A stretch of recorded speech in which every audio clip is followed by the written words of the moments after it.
नमस्कार, आप देख रहे हैं पंजाब केसरी और मैं हूं अनिल। डॉक्टर सतिंदर सरताज का एक गाना है, सज्जना वाली गल नहीं कीती सज्जना ने, मुश्किल साडी हल नहीं कीती सज्जना ने। जी हाँ, ये गाना इस समय इन जनाब पर बड़ी बखूबी से फिट हो रहा है। जी मैं बात कर रहा हूँ टर्की के इन जनाब की, जो जब टर्की में भूकंप आया तो सबसे पहले भारत ने इनकी हेल्प की। बायकॉट टर्की वो ट्रेंड कर रहा है आजकल पूरे भारत में।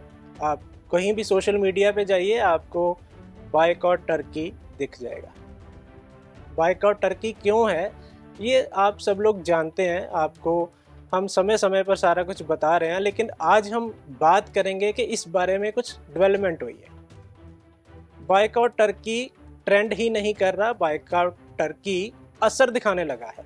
जी हाँ, मैं बात कर रहा हूँ कि हम अक्सर जो हम आम रूटीन के लोग, हम और किसी चीज़ की बात नहीं करें, हम खान पान की बात ही करें तो सेब, एप्पल जो हम खाते हैं उसमें टर्किश एप्पल आता है और वो बाज़ार से गायब होने लग गया है। और गायब भी ऐसा कि अब लोग खुद कह रहे हैं कि टर्किश एप्पल की जगह कोई भी सेब चलेगा।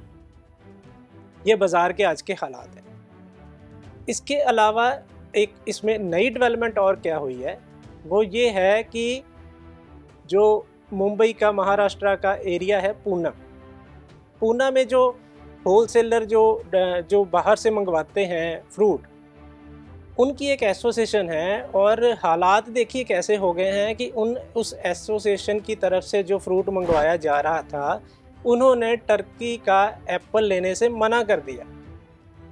अब दोस्त, दुश्मन, दोस्त सब इकट्ठे हो गए हैं। तो जो दोस्त भारत के थे वो दुश्मन के साथ मिल गए और जिनकी मदद भारत ने की थी वो आज पीठ दिखा गए।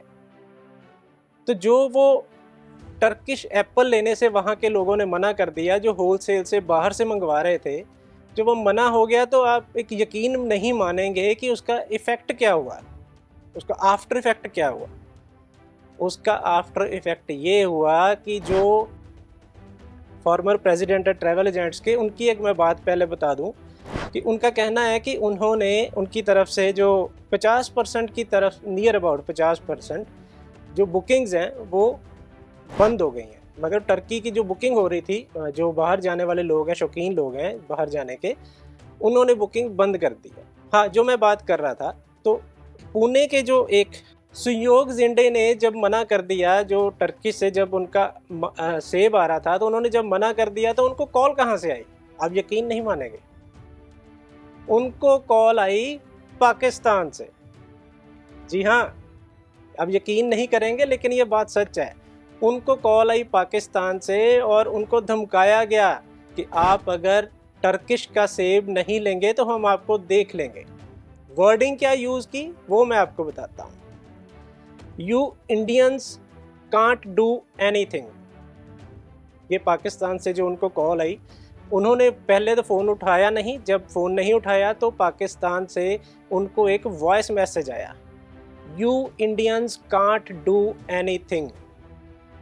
अब ये आपके हाथ में है, you Indians can do everything. जी हाँ, अब हम इन लोगों को बताएंगे कि हम सब कुछ कर सकते हैं जब हम करने पे आ जाएं। तो जब हम किसी को आसमान से ज़मीन पर उतारने पे आ जाएं, तो ये भारतीय जब एकजुट हो जाएंगे तो वो भी करके दिखाएंगे। और इसका उदाहरण बहुत सारी कंट्रीज़ पहले देख चुकी हैं। पाकिस्तान ने तो अभी अभी नया नया मज़ा जो चखा है वो तो अलग बात है, लेकिन जो सबसे बड़ी बात है, टर्की ने जब टर्की के जो अब हालात होंगे, जो आप लोग उनको करके दिखाएंगे कि इंडियंस कैन डू एनीथिंग, तो वो उसमें टर्की को खूब मज़ा आने वाला है।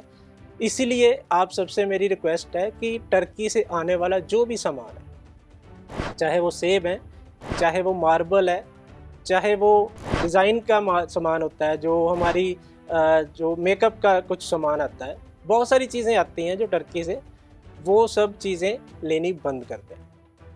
आप लोग सब सियाने हो, आप सब लोग जानते हो, गूगल पे जाइए, टर्किश की जो भी सामान है उसकी लिस्ट लीजिए और अपने पास रखिए। कहीं से भी शॉपिंग करने जाओ तो उस सामान को मना कर दो, उस सामान का बायकॉट कर दो। वैसे तो जितनी आप लोगों में ताकत है, जितनी ताकत भारतीयों में है, तो ये सामान आपको आने वाले हफ्ते में वैसे ही मार्केट से मिलना बंद हो जाएगा। वैसे ही ये मार्केट में इसका काल पड़ने वाला है। तो ये बात आप लोग दिमाग में रखिए कि हमने एक ही काम करना है, बायकॉट टर्की। क्योंकि टर्की की हमने मदद की और टर्की ने मदद जब हमारी करनी थी, जब उसका वापस लौटाने का टाइम आया तो वो चला गया दुश्मन के साथ। तो सीधी सी बात है, दुश्मन का दोस्त दुश्मन। तो अब ये जहन में रखिए कि सज्जना ने जड़ी गल करनी सी वो नहीं की थी, बट अब हम करके दिखाएंगे, क्योंकि इंडियंस कैन डू एवरीथिंग।